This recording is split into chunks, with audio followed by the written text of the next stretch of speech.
We are delighted to have with us today Professor Ramon Marimon. Professor Marimon is no stranger to the EUI, having spent 20 years of his professional career at the Institute, including as Pierre Werner Chair at the Department of Economics. Of particular relevance today, Professor Marimon is actually the founding father of the Max Weber program back in 2006. So he laid the foundation and worked for many years for the program to become what it is today, one of the most globally recognized and prestigious postdoctoral fellowships. Professor Marimon is one of Spain's foremost economists. He is the founder of Universitat de Pompeu Fabra, currently professor at economics at Pompeu Fabra, as well as affiliated professor at the Barcelona School of Economics. His contributions are noteworthy, spanning macroeconomics, monetary theory, and European political economy.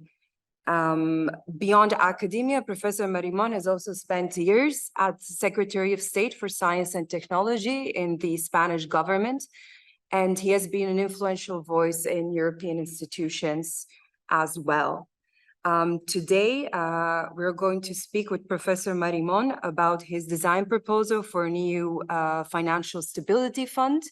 But mostly, first, before we get into those particulars, we absolutely have to ask about his experience as the first director of the Max Weber program from 2006 until 2013.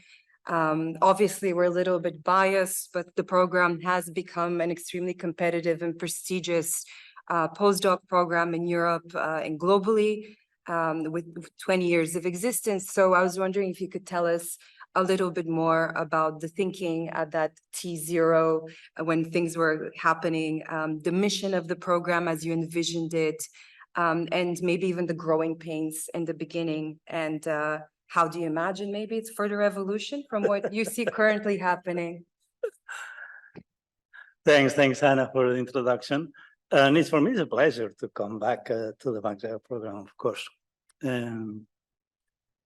Yeah, I had been in the UI before in the 90s, late 90s, but then, as you said, had some experience in the government. And after that, I came back to Barcelona, Pompeu Fabra. And I was commuting between Barcelona and here. But then this thing possibility came out, and I applied, and they hired me. And at that point, the only thing that was on the books was the funding from the Commission to do a postdoctoral program, with the idea that that was a piece missing in higher education, in the social science, and not much more. That what we wanted to do is, and then in particular, I think is where I elaborated a little on that, was to take into account that that has to be a meaningful program, okay? Meaning the following is that this postdoc was the normal, or still is, the normal stage in a career in natural and life science. But in life science, you go to the lab, and then you pretty much do the same work that you're going to be doing as a professor or something. In the social science, you might be lucky and be very involved in a project or something, and that will be very true. But many times, that's not the case. And in particular, it's a period that it's stressful because you are also looking for other jobs, possibly, and so on. And I think the idea that the problems are very similar across disciplines. So it was very good to have a program that people can be together and then take advantage that you have a period of time, you have finished your thesis, maybe of course you have still to send it for publication and so on, but you still don't have the burden of a lot of teaching of other things. So it's a good time to think more about what an academic career can be. And also to go through this process, for example, of looking for a job with support for that. And also thinking about things that sometimes we never properly do, like correcting the way we write the papers or things like that, that can be useful. also to be able to discuss about, yes, how many other academic things that you're going to have to deal with, can you face them? So what we did is just have more structure to the postdoc. When I had been here before in the UI was to give more structure to the doctoral program in economics. But that was in a sense easier because there are plenty of doctoral programs. I was coming from the States, the University of Minnesota, where those things existed. So that was not so new, but in the postdocs in the social science, no, was something similar. So it was good. And of course, it was a lot of work to put those things so fast and everything, because you already started with 40 fellows the first year. But it was really enjoyable. I mean, I really had a good time those years. I mean, I worked a lot. It was a full time. And it was a full time for many reasons, because, for example, immediately applications start expanding the number of applications. The first year, people thought that was all about Max Weber, and immediately they found out there was more than that. And it was not exactly the topic. It was important to have his name too. But I spent an incredible amount of time, for example, looking at all the applications. And why? Of course, that was with other faculty done, okay, because at the end, the fellows were from one department or another too. But they wanted to avoid that it was simply that, oh, I pick up this guy because he works with exactly what I do. Or I pick up this guy because I know he comes from Oxford and that's it. I thought that it was important, the value added of the program. And that I will go back to the faculty and say, yes, but look at there are all these other guys that seem to be very interested. And so many times I say, oh yeah, well, so we will spend a lot of time. But I think that was a way to give a mark. And if I look at back, I see that for a lot of people, it made a difference. It made a difference because it's a very international environment. There were very good discussions and things. It was support for a lot of these aspects, which was very unusual. For example, to prepare for interviews, do all these things. We did a lot of things. And then we had fun too. That was important. Thank you. Great. So from as an economist, you're clearly very good at recognizing gaps in the market. So a gap in the postdoc market in Europe, but then the sort of main topic or substantive topic today is a sort of gap that you've recognized in the sort of sovereign debt market. And to take a step back first, how did you come by this research agenda? So, as young academics, we've clearly both spent quite a lot of time kind of forging our own research agendas. But when did this project start? What were the seeds of it, and where did you go from there? Well, it comes out of two things basically. One is that I developed a methodology with our Merced to solve problems of the sort that are involved on that, okay? So that I could find other applications to methodology. So that was more from a methodology perspective, but mostly because I was back in Europe, and this was even before the beginning of the crisis. And at that time, the main concern was the fact that there is very little resharing. Okay, so just simply to recognize this fact, which not just me, many people, including the presidents of the union, recognize is that if you give up your independent currency, then you have a commitment. This is true. Then you avoid these competitive evaluations and so on, but you're losing an instrument, which in the case that you have a shock to the country, you could have used in the past. Now, in a federal state, this is solved basically through the same budget. The same budget, you have less revenues because the crisis in a region or state or whatever, but you still provide the services. We do much less. Okay? So that's a weakness of the design. So, and I thought, you should think of how you do it without waiting that we all converge. It's a typical thing that they say. Because then it's easier. It's like you are in the veil of ignorance of Ramsey, no? So that was the idea. That's how we started. But then immediately we realized that that also meant a better treatment for having this type of contracts as opposed to have the debt as user contracts that we have now. And then, of course, immediately these things go up because, for example, I went to present this to the SM, and the first version we had was that the fund will take over all the debt of a country, no? And they immediately said, well, I'm sorry, we cannot do that. So then I said, okay, how can you do it?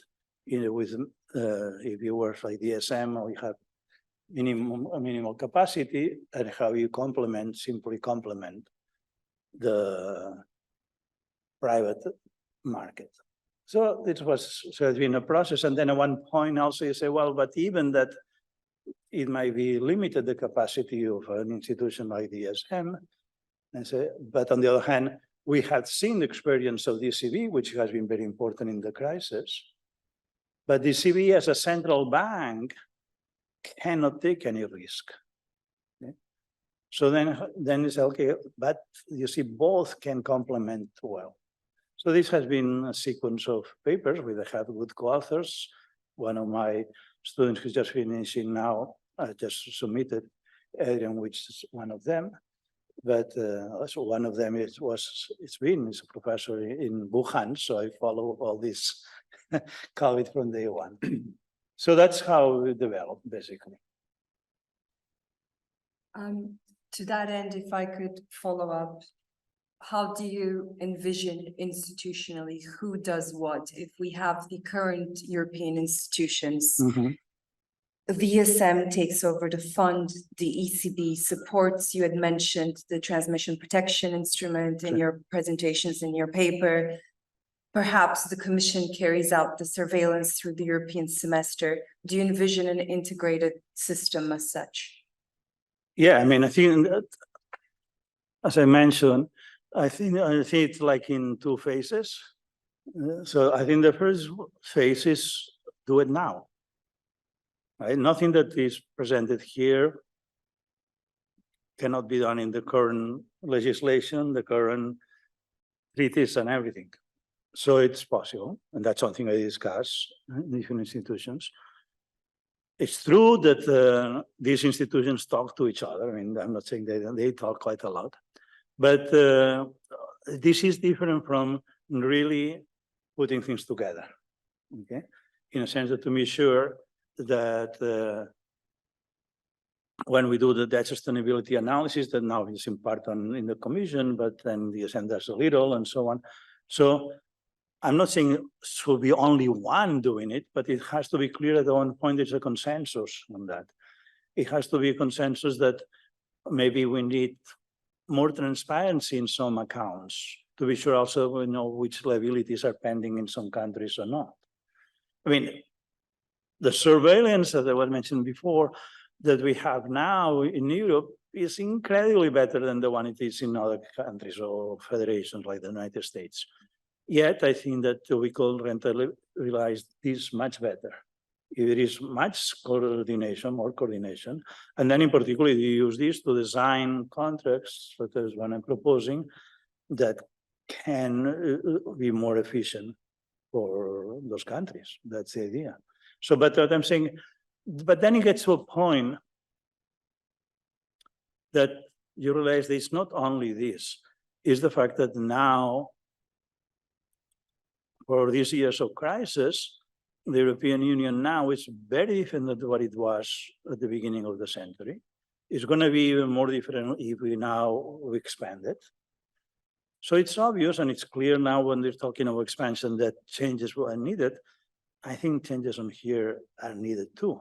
And mine is to say, look at, in the same way that we were advanced, or well, it took a long time, but eventually we had a central bank, or we had the ESM done much faster in the moment of crisis. I think it's important there is a fiscal institution as such, okay, what we call the European Stability Fund. In which sense? because it's important that someone is clearly responsible to not only that it will be the surveillance and so on, but that they all, for example, possible debts that exist and so on, they're consistent with each other, okay? Of course, it might be that I'm not saying that has to keep. There's two things that doesn't need to do. It certainly is not going to have to take the job of the national or the treasuries of the countries. It should coordinate, of course, with that. So you can think of a system of treasuries the same way we think of the system of banks, no? But they will do their work. It will be still they will do their work to issue their debts, whatever, if they want. But and fiscal policy will be still in the hands of the ownership of the countries. And the same thing goes for policies of the Union. The European Council is responsible, and the Commission will have the initiative on that. But for example, let's say that now we have the next generation EU debt, right? And some is like clearly target for green or digital, whatever. That's fine. What's important is that all those, they also have fiscal consequences. Once they will help the economies, that will help having more fiscal capacity or whatever. But what is important is that one look at all these, not only if they fulfill their objectives of green or digital or whatever, but how this repercutes on the fiscal side, okay? And the advantage is that, in a sense, this degree of independence will mean that the commissioner, when they say that we send a new program, they have to be sure, talking with them, that is consistent with the sustainability of the debt globally. So that's the idea. If it's only Director General of the Commission, they are doing a great job, but it's too much dependent on the current Commission or what they will do. And since we are talking something which is a very long horizon, it makes a lot of sense that, in a sense, will be similar to having a treasury like in the United States, but I think the design can be much better on something that what is even the treasury, given that you do something that is for the union here. Okay. Thank you. And the next generation funds and other sort of fiscal capacity you're mentioning comes from sort of crisis incidents, and if you know the work of Eric Jones, for example, Europe is born in crisis and it will sort of fall forward into further crises, and that's when these initiatives sort of reach fruition. There are existing sort of capacities within EU institutions for granting these funds. So, for example, Article 122, that if you have a natural disaster, that you can get support from the European institutions. So do you see this EU Financial Stability Fund as taking over these existing mechanisms or working in parallel with them? I mean, those things is just got into the detail, okay? So that will depend on how it goes the discussion, but it will make sense that they are responsible. Mm-hmm. What I'm saying in contrast is that if there is something which is very specific, all right, for a sector or for a technology or for whatever, okay, of course there will be specialists on that. So it doesn't need to be a specialist of everything or take over everything. But what is important is that, okay? So for example, yes, if you have a specific crisis zone for climate or something, okay, that can be one of the programs there. In any case, what is important is that in the design, what I said is that because the fund, one thing that is doing here is to say what is sustainable for the different countries. Okay, but what is sustainable also includes the private market, which should be very active too. Okay, so this means that the important thing is, and that's important of that institution, that is not looking at a specific only one particular contract or something. Some of them make sense that we have here. For example, one thing, an experience we already had that has been successful has been sure. So for the first time, we have an insurance, this time only for unemployment or job protection, okay? And this has been the program of the Next Generation EU. It's been more successful in subscription. Immediately the country subscribe, not all.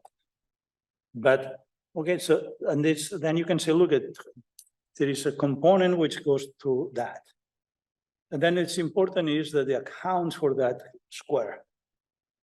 All right.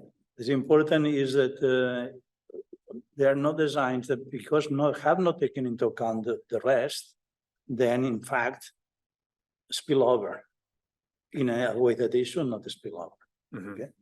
So that's what it is. Okay. I'm afraid I can't help but to ask the perennial question on these funds when it comes to EU. What do we do about the market? How does our future relationship with the market under this scheme develop? Is it a healthier relationship perhaps with the market? Is the market rational or irrational? And who gets to judge? Does the EMU bring back control more or less over its faith? Could we look towards something healthier in that perspective? Yeah, I think it's something healthier in what sense? In the sense that is to do something when this something is not being done now. Okay, I mean the following. Markets already know that 1/3 of the debt, of the sovereign debt on the euro area is in the institutions of the euro area or now in the Commission, okay, and the EU. So it means that they already recognize that it's a major player in the market, okay? So, except that it's sort of almost surprised that they don't have a voice on that in the following sense. What I'm saying is that fund like this will be clear to say, look at, I think that the situation, because we had the COVID crisis or something, is such that this extra debt is possible. Yeah. And it's fine if the private sector does it, because for the private sector, it's just a way to have more safe assets because it's going to be safe. No? So I think that's a very healthy relationship. All right. But then there is something that the private sector might not be able to do properly. And that's where we economists have to think to, which is the following. When we are in a situation that fortunately in a situation that the debt is safe, let's say interest rates are relatively low, the danger is that it is over-lending and borrowing. And we had a little of that, or not only a little, in the first 8 years of the euro area, under the euro, that yes, everything was very low, but maybe they were not following proper countercyclical policies because they borrowed too much, either publicly or private. Okay? Some countries was more the private sector than the public. But it was true that since the interest rates were there flat, there was no signal. Similar thing happened in the States at the beginning, okay, when the States were created. And that's why Hamilton, who was first keen on to forget the debts of the Civil War, he was not willing to forget the debts years later, because as well, you were very able to borrow very cheap because we are in the Federation, but you had to restrain. The fund, the idea is that it does this systematically in a way that it doesn't have to be traumatic at any time. Okay, so and that's something that you internalize this problem, right? Which is normal that private lenders is not what they do. They don't need to be doing sustainability analysis. They might look at what the credit rating agencies say, but we have at least the same information. So I'm not saying that we have, but then we want to use it systematically. That's the idea. Okay, so we have profit on the one hand with private lenders and Yeah, the future of EMU with yeah, everyone's because one fiscal thing the private lenders and the financial sector wants to have safe assets. Many times I said the problem is the euro respect to the dollar is not perceived as such a liquid safe asset, and therefore trade keeps being done basically with dollars. Thank So. you. And on that sort of note you just raised about the kind of information sharing that is required for this kind of institution to work. So as you say, there's publicly available data, which is what I take it you've been leveraging in your research to date. And there's the sort of ideal worlds of what would be available from member states to understand a lot more, I guess, about their liabilities and their sustainability. Countries don't like to be told that their debt is unsustainable, clearly. So how do you get over that sort of hump of the kind of I'm not going to call it a transfer of power, but at least a transfer of information that I would imagine, based on the current attempts to kind of reform, haven't been so successful, and there are kind of blockages. That you would need some sort of additional transfer of information from member states to the sort of financial stability fund governance. No, that's a good point. We already have a lot of information. So that what I was saying, I mean, the surveillance that is now done in the countries is impressive worldwide. As impressive as what it was 20 years ago. Still could be more systematic, yes. Okay, because I said it's not only take into account what is the deficit now, or like, for example, now they're going to have the new rules, be more clear about the expenditure part. Okay. Yes, and then some things might not be in the accounting, maybe because for defense or because for digital. I don't know what they will decide at the end. Well, the fund might be looking at that. Okay, and the idea is that it's fine that you don't put them there, but these things, we need to count them. Okay. In the same way that it's good to have information about the implicit liabilities. Okay, for example, the implicit liability that might come from the pension systems. Okay, so if they are not fully funded, well, those are promises or liabilities. So you take into account that information is there. It's not that difficult to get, but it's true that if we are more systematic, then that will be clear. A very important thing of this design is that it's much more respectful on ownership of policies for countries. Okay, so we don't ask for a very detailed MOUs and all these things here. But the only thing that we are saying is, well, there are things that if you don't do, your risk profile is different. And as insurance companies do, when your risk profile is different, the contract is different. Still will have the same feature of debt and insurance, but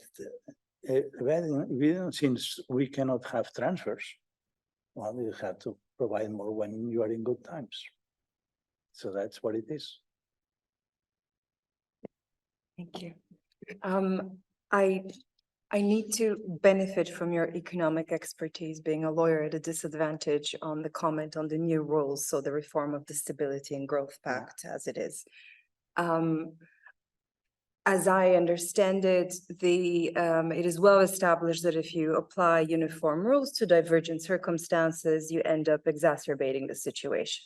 We could, yeah. I think your models would also confirm that. Now, the Stability and Growth Pact has largely tried to do that for a while now.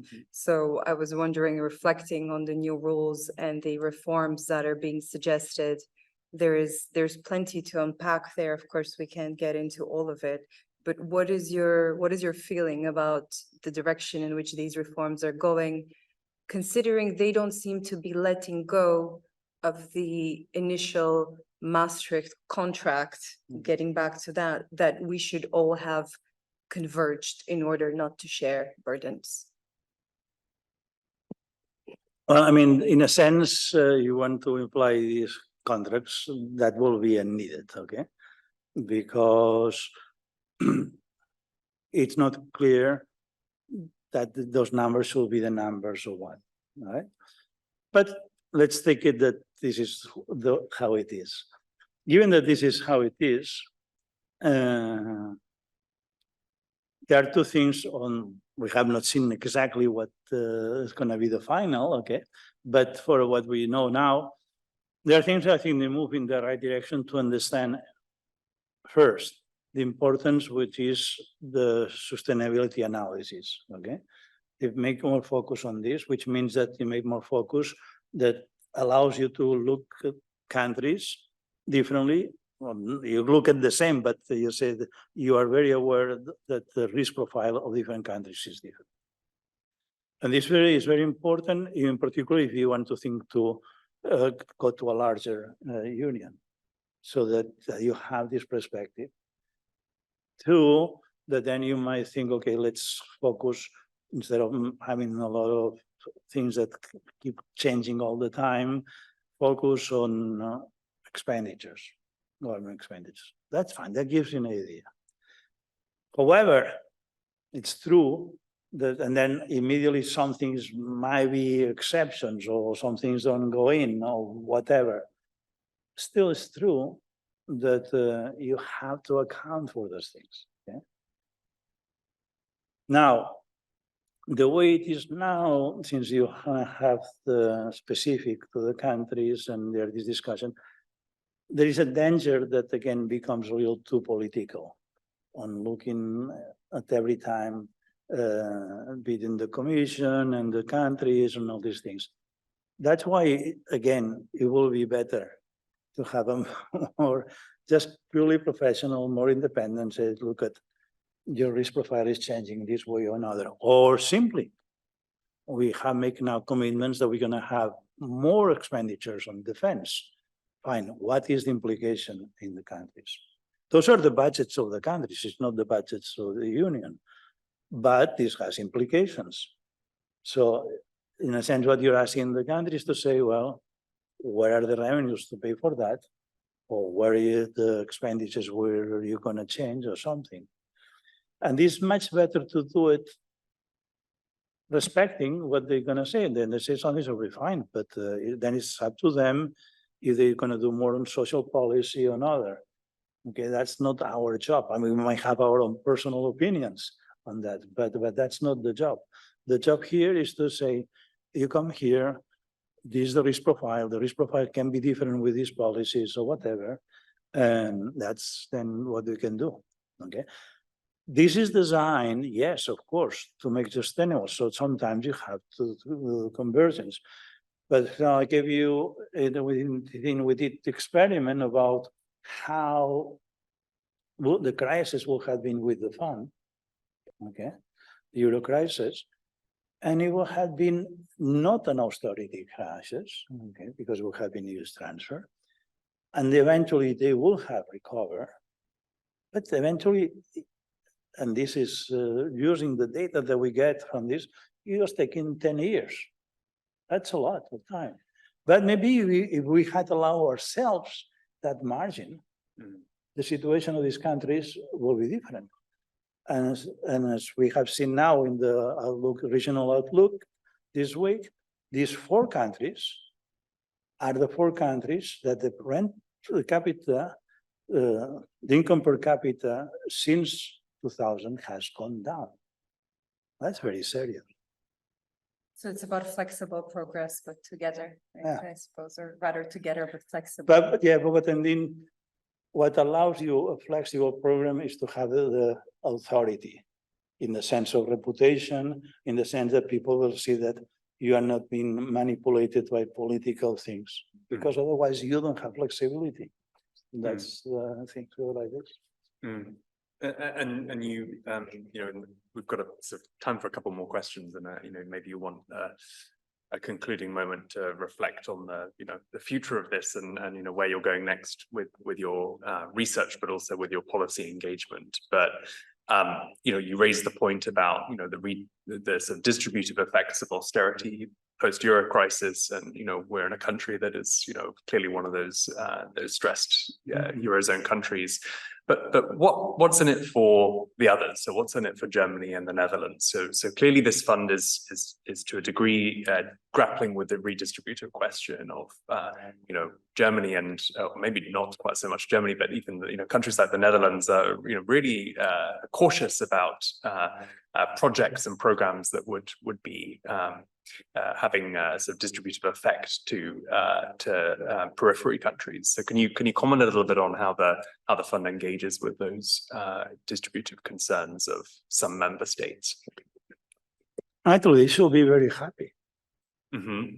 Yeah, because the problems come for not having enough prevention. And then finding yourself that you have really to do a next generation and quickly or something next time that we have a crisis. So the advantage of something like this is the design is that not single contract of a country implies transfers from them. And they are protected in a better way that you are protected within the ECB, put it this way. I'm not criticizing the city, I'm saying just putting a fact of how the things are designed in one place or another. Okay. So on that, it is. A problem precisely is that while with the ECB, we had been very far-sighted and it was designed thinking they will last forever.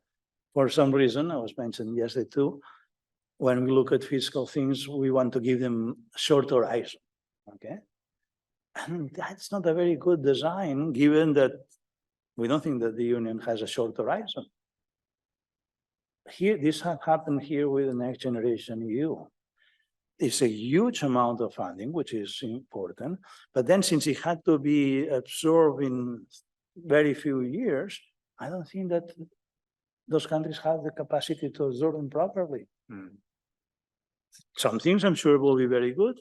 Some things might be very inefficient because you want to do something which is fairly structural, which is these transformations on digital, green, and many other things. Okay.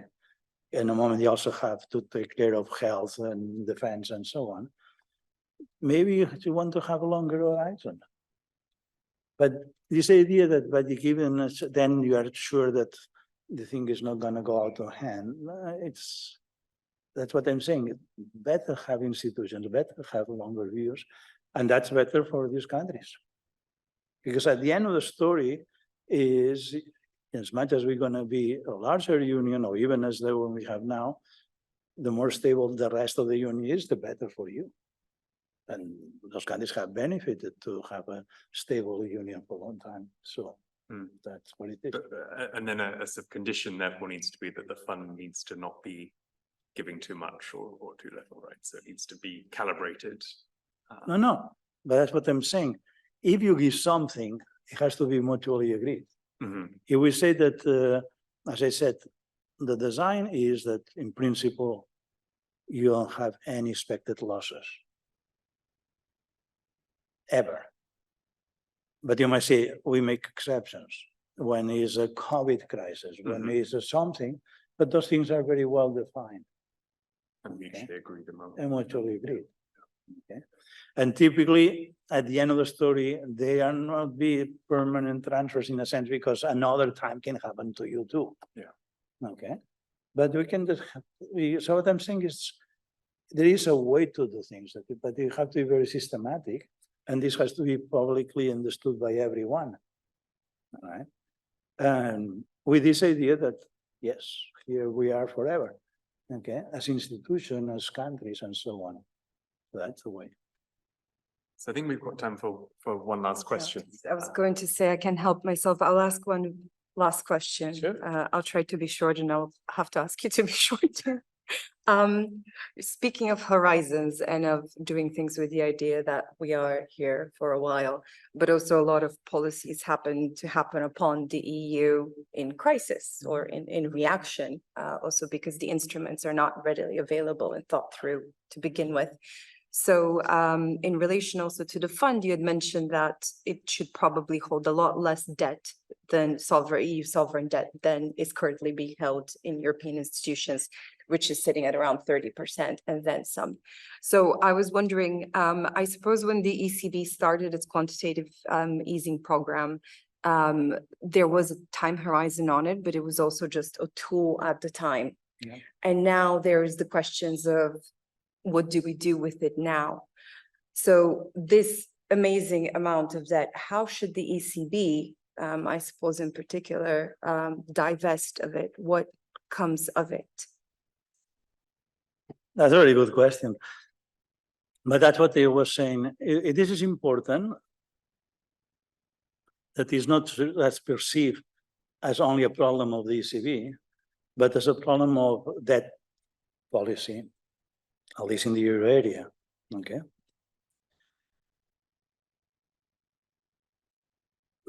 What is obvious is that you can scale down, which means you can sell a part of this debt to be sure that it's safe.